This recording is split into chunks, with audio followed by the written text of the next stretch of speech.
नमस्कार दोस्तों, success with rhythm channel में आपका स्वागत है।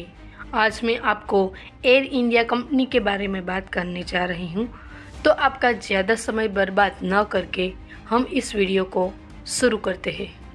तुक्रिए बोला, अहमदाबाद हादसे में हमारी कंपनी का लेना देना नहीं, झूठ फैलाकर संबंध खराब करने की कोशिश। बाबा रामदेव का एरोप्लेन की मेंटेनेंस टक्रिस कंपनी ने की। तुक्रिए ने रविवार को अहमदाबाद प्लेन क्रैश में टर्किश टेक्निक कंपनी पर लगाए आरोप को नकार दिया। तुक्रिए सरकार ने कहा कि कंपनी बोइंग 787 ड्रीमलाइन विमान का मेंटेनेंस नहीं करती है। तुक्रिए के directorate of communication centre for countering disinformation ने कहा, यह दावा बिल्कुल गलत है कि हमारे देश की कंपनी ने क्रैश प्लेन का मेंटेनेंस किया था। भारत तुक्रिए के संबंध को खराब करने के लिए झूठी और भ्रामक जानकारी फैलाई जा रही है। दरअसल 14 जून को बाबा रामदेव ने कहा था, मुझे ये पता चला है कि तुर्की की एक एजेंसी विमानों में मेंटेनेंस का काम करती है। कहीं तुर्की ने तो इसके ज़रिए दुश्मनी तो नहीं निकाली। उधर विपक्ष भी इस हादसे पर साजिश की आशंका जता रहा है। गुजरात के अहमदाबाद में 12 जून की दोपहर एयर इंडिया का बोइंग 787 ड्रीमलाइन प्लेन क्रैश हो गया था। प्लेन सवार 241 लोगों की मौत हुई है, एक जीवित बचा है। प्लेन जिस हॉस्टल बिल्डिंग से टकराया था वहां से 29 शव मिले हैं। कुल शवों की संख्या 270 हो गई है। दावा कि एयर इंडिया का जो विमान दुर्घटनाग्रस्त हुआ उसकी मेंटेनेंस टक्रिस टेक्निक ने की थी, गलत है।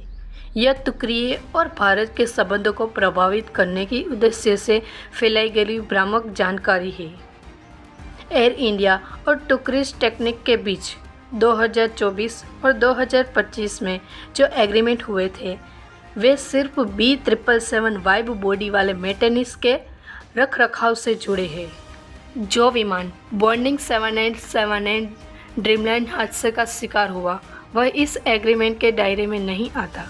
अब तक टक्रिस टेक्निक ने एयर इंडिया के इस प्रकार के किसी भी विमान का मेंटेनेंस नहीं किया है। हमें यह जानकारी है कि दुर्घटनाग्रस्त विमान का आखिरी बार किस कंपनी ने रखरखाव किया था, लेकिन अनावश्यकता अटलों से बचने के लिए हम इस पर कोई सार्वजनिक टिप्पणी नहीं करेंगे। गलत जानकारी को रोकने वाले सेंटर फॉर काउंटरिंग डिसइंफॉर्मेशन ऐसे सभी प्रयासों पर नज़र बनाई हुई है जो हमारे प्रमुख ब्रांड्स की प्रतिष्ठा को अंतर्राष्ट्रीय मंच पर नुकसान पहुंचा सकते हैं। तुक्रिए की जनता की ओर से हम भारत की इस दुखद विमान दुर्घटना पर गहरा शोक प्रकट करते हैं। बाबा रामदेव ने कहा था, तुक्रिए की साजिश हो सकती है। संजय राउत बोले, प्लेन क्रैश के पीछे कहीं साइबर अटैक तो नहीं।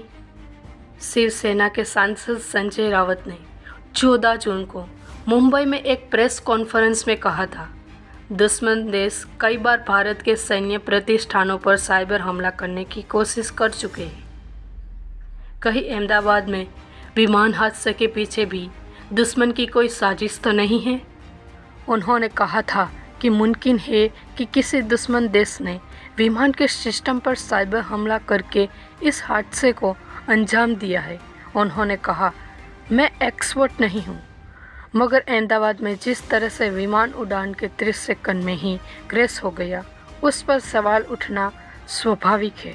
हम आशा करते हैं कि आपको हमारा यह वीडियो पसंद आया होगा, तो अपनी राय कमेंट बॉक्स में कमेंट करके बताइए और हमारी इस चैनल को लाइक, शेयर एंड सब्सक्राइब कीजिए। धन्यवाद।